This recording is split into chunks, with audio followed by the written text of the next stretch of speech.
The lights shine brightest in the heart of New York City, at the Mecca of boxing, Madison Square Garden. And today, January 31st, 2026, this hallowed ground will once again become a crucible, a stage for a collision that has been years in the making. This isn't just another title fight. It's a battle for legacy, a clash of philosophies, a moment that will define an era. Two generational talents, two fighters at the absolute peak of their powers, will collide for the WBO and the prestigious Ring Magazine Super Lightweight Championship gold. On one side, the fire, explosive, unpredictable, and supremely confident showman. On the other, the ice, the cerebral, defensively flawless, and technically perfect master. It's the Takeover versus the chess master. It's explosive power versus surgical precision. It's Teofimo Lopez versus Shakur Stevenson. The boxing world has been debating this matchup for years. And now, finally, the talking stops. So, let's break down the tale of the tape and truly understand the fighters who are about to risk it all. First, in the red corner, the self-proclaimed Takeover, Teofimo Lopez, with a formidable record of 22 wins, 1 loss, and 13 knockouts. When we talk about the highs of Teofimo's career, they are monumental. The peak, of course, was his audacious victory over Vasily Lomachenko in 2020. He wasn't just an underdog, he was written off. But he walked into that ring with an unshakable self-belief and a brilliant game plan, outboxing the master boxer in the first half of the fight to become the undisputed lightweight king. Then, after a period in the wilderness, he reminded everyone of his greatness by moving up to 140 pounds and completely dominating the undefeated champion Josh Taylor in 2023.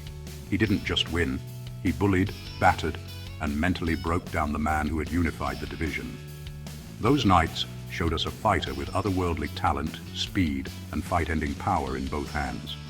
But Teofimo's journey has been a roller coaster. His lows have been just as dramatic. The loss to George Kambosos Jr. was a shocking fall from grace, a fight where his focus seemed to shatter, and the pressure of being the king appeared to overwhelm him. This period post-Lomachenko was marked by what can only be described as mental lapses, both in and out of the ring. His performances at super lightweight, outside of the Taylor fight, have been inconsistent. He struggled to a controversial split decision against Sandor Martin, a fight many observers felt he lost. These performances raise a critical question. Which Teofimo Lopez will show up? The generational talent or the unfocused and vulnerable version? And, in the blue corner, the undefeated phenom, Shakur Stevenson, boasting a perfect record of 24 wins, 0 losses with 11 knockouts. Shakur's career has been a masterclass in technical brilliance. His highs are a testament to his sublime skill. He's already a 3-division world champion, a feat that places him in elite company. His journey has been one of near total dominance, culminating in a defining performance against the relentless William Zepeda in 2025. Zepeda was the boogeyman of the division, an all-action pressure fighter who had overwhelmed everyone else. But Shakur met him head-on, engaging in a gritty, tactical battle that proved he had the dog in him to match his divine skill. He didn't just outbox Zepeda, he outfought him, answering every question about his heart and toughness. However, Shakur's path has not been without its critics. The lows in his career aren't defeats, but performances that have left the crowd wanting more. He was widely booed for what were perceived as overly safe, dull showings against Edwin de los Santos and Artem Harutyunyan. In those fights, his defensive genius looked more like risk aversion, leading to widespread criticism for a lack of killer instinct and knockout power. The question that follows Shakur is whether his style, while effective, can truly be great. Can his defensive purity and point scoring be enough to nullify a force of nature like Lopez? And can he do it in a way that captures the imagination of the public? This fight is his chance to silence those critics once and for all.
Lopez brings flashes of Roy Jones Jr. with explosive athleticism, unpredictable rhythm, and rule-breaking confidence, while Stevenson mirrors Mayweather through elite defensive IQ, surgical distance control, and calm, systematic dominance.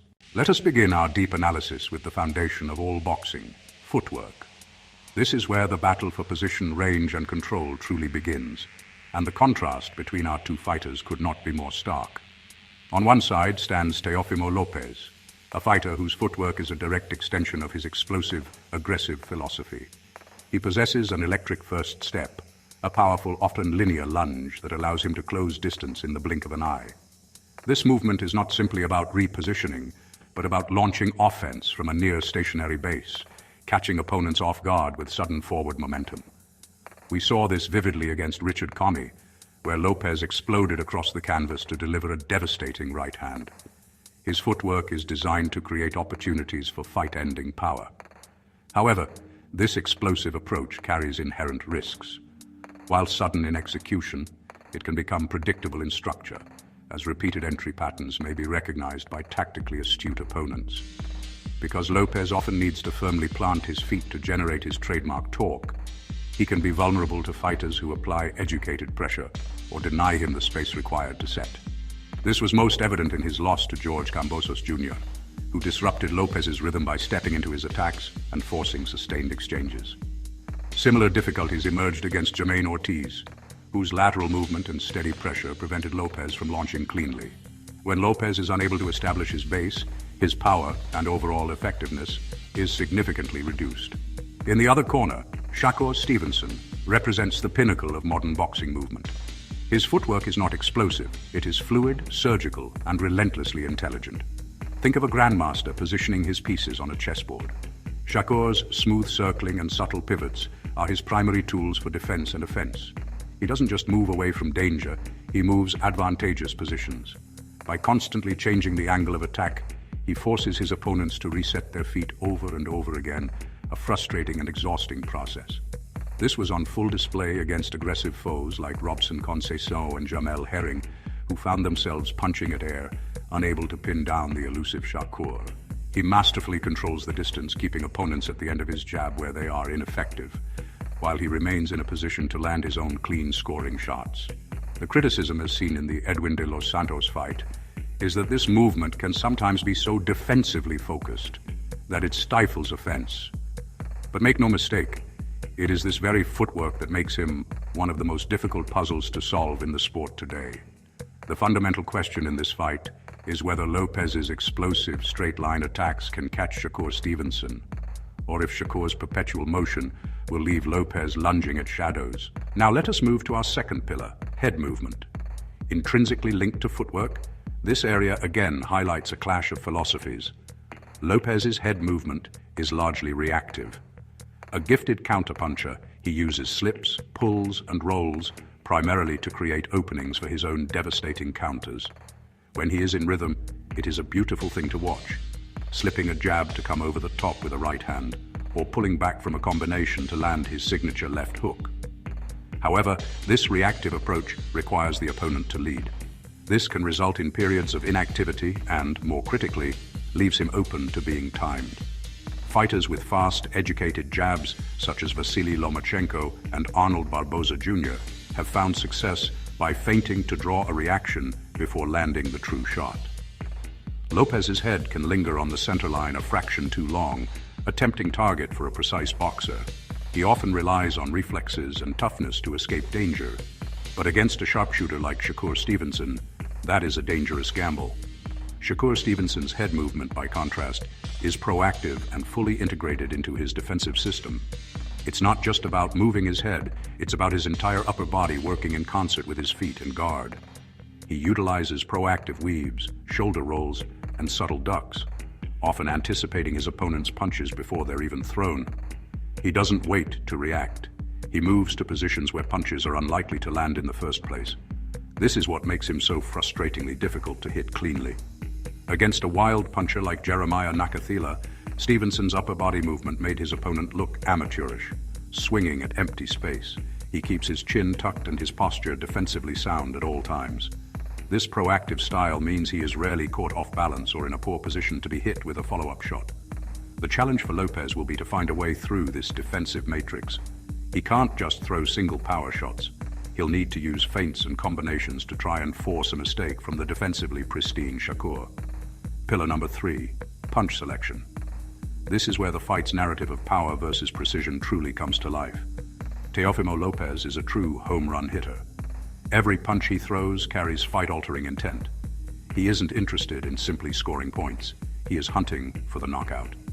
His punch selection is geared toward maximum impact, built around a thunderous right hand and a left hook, capable of switching the lights off in an instant, as Richard Comey discovered. Lopez will often sacrifice volume for power, patiently waiting for the perfect moment to unleash a single devastating shot. This approach makes him one of the most dangerous fighters in the sport, as he can be trailing on the scorecards and still end a fight with one punch. The downside, however, is that if the knockout does not materialize, he can be outworked and outpointed by a busier opponent. His philosophy is clear: quality over quantity, always in search of the most damaging shot possible. Shakur Stevenson operates on the opposite end of the spectrum. His punch selection is methodical, varied, and designed to accumulate points and break his opponent down over time. He is a master of the jab, using it as a rangefinder, a defensive tool, and a scoring weapon all at once. From the jab, he builds his offense with fast, accurate combinations. He's not a one-punch knockout artist like Lopez. Instead, he embodies the death by 1,000 cuts philosophy. His accuracy is phenomenal. He picks his shots with surgical precision, targeting the head and body to win rounds convincingly and frustrate his opponents. His victory over Oscar Valdez was a masterclass in this approach, using his superior boxing skills and punch selection to dominate the fight from start to finish. Shakur's goal is to hit and not get hit, to systematically dismantle his opponent round by round. The question is whether his point-winning style can negate Lopez's power and keep him out of harm's way for 12 full rounds. This brings us to Pillar 4, defense.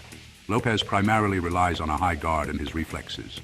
His guard is solid, capable of blocking and parrying shots, but often his best defense is his offensive threat. Opponents hesitate to engage recklessly for fear of the counterpunch. However, his defense is not impenetrable. Because he stands more upright to generate leverage on his punches, his body can be exposed. Lomachenko attempted to exploit this with body shots in their 2020 clash, which visibly slowed Lopez in stretches of the fight, though Lopez's counters and power ultimately prevailed. Furthermore, when pressured, Lopez can sometimes square up, making him a bigger target. His defense is effective but has vulnerabilities that a technician like Shakur will look to exploit. Shakur's defense, on the other hand, is his defining characteristic. He is a defensive virtuoso, employing a modern variation of the Philly shell. His lead shoulder protects his chin, his right hand is poised to parry or catch, and his head is always in motion. This, combined with his exceptional footwork and ring awareness, makes him an incredibly difficult target to hit cleanly. It is a rare sight to see Shakur Stevenson take a flush, powerful shot. He smothers, pivots, and slides out of range with an innate sense of timing and distance. His defense isn't passive. It's an active system that frustrates opponents and creates openings for his own counters. The challenge for Lopez is immense. How do you land a knockout blow on a fighter who seems to exist in a different dimension of defensive awareness? Pillar 5, ring generalship. This is the art of imposing your will on the fight. For Teofimo Lopez, ring generalship is about creating and controlling chaos. He thrives in exchanges and seeks to turn the fight into a test of will and power. He wants to dictate the terms of engagement by making it a brawl, forcing his opponent to fight at his pace and in his preferred range. His masterpiece of ring generalship was the Josh Taylor fight. He walked the champion down, bullied him, and imposed his physical strength, completely taking Taylor out of his game plan. Lopez controls the ring by being the storm at its center. Shakur's ring generalship is the polar opposite. It is about absolute control. He uses his superior footwork to dictate the geography of the ring, cutting it off, trapping opponents on the ropes, and always maintaining the perfect distance. He controls the pace, speeding it up with quick combinations or slowing it down with his jab and movement. He makes his opponents fight his fight, a slow-paced, technical affair where he is the undisputed master. He doesn't need to create chaos. He creates a sterile, controlled environment where his skills can shine. This is how he neutralizes his opponent's strengths and systematically picks them apart. The battle for ring generalship will be a fascinating tug-of-war between Lopez's chaos and Stevenson's control. Pillar 6. Combinations. Lopez's combinations are like dynamite, short, explosive, and designed to cause maximum damage. He doesn't throw long, flowing sequences. Instead, he focuses on powerful 2 or 3 punch bursts. A typical Lopez combination might start with a jab to the body, followed by a right hand or left hook to the head. He demonstrated this effectively against Josh Taylor, using brutal body-head sequences to break down his opponent and impose his power. Each punch is thrown with full force, aiming to end the fight with every burst. Shakur's combinations are rhythmic and flowing. He builds his attacks off the jab, stringing together 3, 4, or even 5 punches with remarkable speed and accuracy. His classic jab cross hook is a thing of beauty, thrown with perfect technique. Unlike Lopez, not every punch is thrown with knockout power.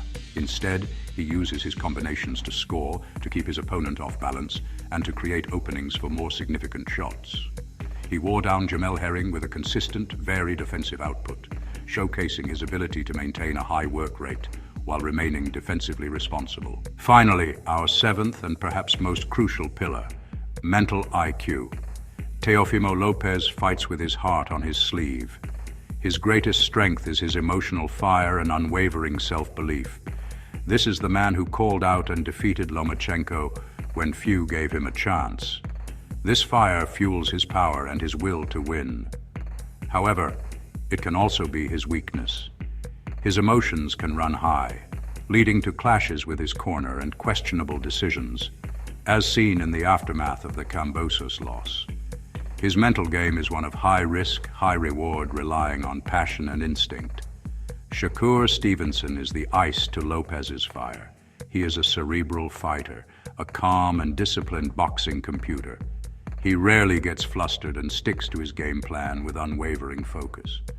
His boxing IQ is off the charts, allowing him to make subtle adjustments mid-fight to solve the puzzle in front of him. He is a student of the game, and his composure under pressure is one of his greatest assets. This mental discipline allows him to execute his skill-based game plan flawlessly, without letting emotion cloud his judgment. The question is whether his calm discipline can withstand the emotional storm that Lopez is sure to bring. So with all these pillars analyzed, how does this fight play out? Let's explore the win, lose, and draw scenarios. For Lopez to win, he must turn this boxing match into a fight. He needs to successfully cut off the ring, force Shakur into exchanges, and make him uncomfortable. He cannot win a technical boxing match from the outside. He must drag Shakur into the trenches, test his chin, and land that one fight-changing power shot. A victory for Lopez likely comes by way of a spectacular knockout or a knockdown that sways the judges, similar to his dominant performance against Josh Taylor, where he imposed his will and power. For Shakur to win, he must do what he does best: control the distance, stay defensively sound, and use his superior boxing skills to rack up points. He needs to frustrate Lopez with his movement, pepper him with the jab, and land clean, eye-catching combinations while avoiding the big shots. A win for Shakur is almost certainly a wide, unanimous decision, where he puts on a boxing clinic, making Lopez look slow and predictable, much like his masterful win over Oscar Valdez. A draw is a distinct possibility in a fight with such a clash of styles. This could happen if the rounds are incredibly close and difficult to score. Imagine rounds where Shakur outlands Lopez in volume, but Lopez lands the 1 or 2 significantly harder, more impactful punches. How do the judges score that? A scenario where Lopez scores a knockdown in a fight that Stevenson is otherwise controlling could easily lead to split, conflicting scorecards, and a draw. The pre-fight press conference only added to the anticipation. Lopez, ever the showman, leaned into his underdog status, exuding confidence and daring Shakur to underestimate him. Stevenson, cool and calculated, met Lopez's bravado with calm deflection, emphasizing his skill and strategy over theatrics.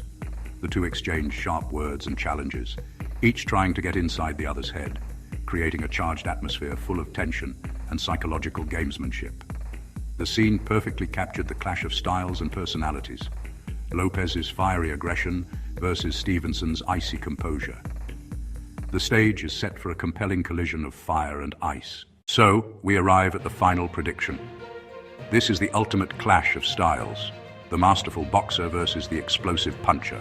On one hand, you have Shakur Stevenson, a defensive wizard whose ring IQ is second to none. He dictates the pace, controls the distance, and frustrates opponents with his elusiveness. He will look to systematically break Lopez down, picking his shots from the outside and accumulating points round after round.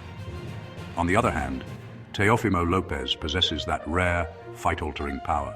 He only needs one clean shot to change the entire narrative of the fight. He'll be hunting, applying relentless pressure, and looking for that single opening to detonate a knockout blow. While Lopez's power makes every single round a potential minefield, Shakur's technical mastery and discipline are what I believe will ultimately edge it. He has the tools to neutralize the threat and outbox Lopez for 12 rounds. My official prediction is a Shakur Stevenson unanimous decision, but make no mistake, if Shakur switches off for even a second, Lopez has the dynamite in his gloves to deliver a shocking late knockout. It's a fight on a knife's edge, but what happens if they lose? A loss here is far from a career ender. For Teofimo Lopez, a defeat could perfectly set up a blockbuster clash with Ryan Garcia, a fight built on explosive power and social media hype, a guaranteed sellout. For Shakur Stevenson, a loss might see him drop back to lightweight, where he could pursue a legacy-defining super fight against Gervonta Tank Davis or a tactical chess match with Devin Haney. And lurking just beyond the horizon is Conor Benn, an aggressive and dangerous welterweight prospect who could offer an unexpected challenge or high-profile showdown. Either way, the future is bright and packed with massive fights. Before the main event lights dim and the two headline stars make their walk, we have an undercard that is, quite frankly, strong enough to be a main event in its own right. This isn't just an appetizer, it's a full-course meal of boxing excellence, a testament to Matchroom's commitment to delivering stacked cards from top to bottom. We're talking about a perfect blend of rising prospects on the cusp of greatness, seasoned veterans looking to prove they still belong at the top, and a legitimate title fight that could crown a new king. This is where future champions are forged and where established names are tested. So, let's break down the action that will set the stage for our colossal main event. First up, we have a fight that has the hardcore boxing community buzzing with anticipation. Keyshawn, the businessman, Davis versus Jamaine, the technician, Ortiz. This is a fascinating clash of styles and a pivotal moment in the lightweight division. On one side, you have Keyshawn Davis, the 2020 Olympic silver medalist, a fighter who carries the weight of immense expectation on his shoulders. His transition to the professional ranks has been nothing short of flawless. Davis is the epitome of a modern boxer puncher. His hand speed is blinding, his footwork is immaculate, and his punch selection is that of a seasoned veteran, not a 10-fight pro. He operates with a cold, calculated precision, breaking down opponents with a jab that feels like a power punch, and combinations that are as beautiful as they are brutal. He's called the businessman for a reason. He steps into that ring to handle his business with ruthless efficiency. But across the ring stands Jamaine Ortiz, a man who is anything but a stepping stone. Many will remember his incredible performance against a tough opponent in Vasily Lomachenko, a fight where he pushed the Ukrainian pound for pound great to the absolute limit. Ortiz showed the world that night that he belongs in the conversation with the division's elite. He is the technician, but his technique is unorthodox, unpredictable, and incredibly difficult to prepare for. He uses awkward angles, switches stances seamlessly, and throws punches in unconventional rhythms that disrupt the flow of his opponents. He's not just crafty, he's a puzzle that few have been able to solve. This fight poses a critical question. Can Davis's classical, precise boxing solve the complex equation that is Jamaine Ortiz? Or will Ortiz's disruptive style be the kryptonite to the rising superstar? A win for Davis catapults him towards a world title shot. A win for Ortiz proves his performance against Loma was no fluke and puts him right back in line for a major title. This is a high-stakes chess match, and it's a must-watch. And the action doesn't stop there because we have a world title on the line. The vacant WBC featherweight world title will be contested between undefeated powerhouse Bruce "Shoo Shoo" Carrington and battle-tested veteran Carlos Castro. Carrington, a highly regarded prospect from Brownsville, Brooklyn, enters the fight with a perfect 16-0 record and 9 knockouts. bringing speed, skill, and controlled aggression to the ring. He's not just a puncher, he's a rising talent with an impressive blend of technique and intuition. And this is his first opportunity to solidify himself on the world stage. Castro, with a record of 30-3, brings a wealth of experience and toughness. He has faced elite competition throughout his career and knows how to navigate high-pressure arenas. This is the classic prospect versus veteran matchup. Can Carrington's explosive youth and power overwhelm Castro's savvy and resilience? Or will the veteran's experience prove decisive? A world ranking and a prestigious belt await the victor. In the middleweight division, we have a bout born from unfortunate circumstances, but promising potential fireworks nonetheless. Austin "Amo" Williams was originally slated to challenge WBC middleweight champion Carlos Adams, but Adams was forced to withdraw due to illness just before fight night. Stepping in on short notice is veteran Wendy Toussaint, turning this into a classic boxing scenario where anything can happen. Williams, with an impressive professional record and a reputation for power and finishing ability, is being groomed for stardom and will look to maintain his momentum. However, Toussaint arrives with nothing to lose and everything to gain. Late replacements like this have a history of producing surprises on big platforms. Toussaint's experience and physical toughness mean he won't be intimidated, and he could test Williams' chin and composure, making for an intriguing mismatch. Will Williams handle the pressure and dispatch the late entry as expected? Or will Toussaint's grit and ambition derail the hype train in dramatic fashion? And to round out this incredible undercard, we have two more intriguing matchups. In the heavyweight division, the controversial and powerful Jarrell "Big Baby" Miller makes his return against Kingsley Ibeh. Miller's career has been a roller coaster of decent wins, setbacks, and out-of-the-ring issues, but his size, punching power, and experience make him a legitimate threat capable of making a statement. In the super lightweight division, Saudi Arabia's rising star, Ziyad Al Maayouf, continues to build his profile, taking on the aggressive Castillo. Al Maayouf is a slick, agile boxer with a growing fan base, and this is a great platform for him to showcase his skills to a global audience. From top to bottom, this undercard is a boxing fan's dream, a perfect mix of high-level prospects facing tough tests, seasoned veterans fighting for relevance, and meaningful bouts that build excitement long before the main event begins. The tale of the tape has been told, the styles have been broken down. It's a classic clash. Teofimo's explosive power against Shakur's defensive genius. The talking is almost over, but now we want to hear from you. Who takes it and how? Drop your official prediction in the comments below. Be sure to like, share, and subscribe, because we'll be right back here with our post-fight analysis. Until then, see you ringside.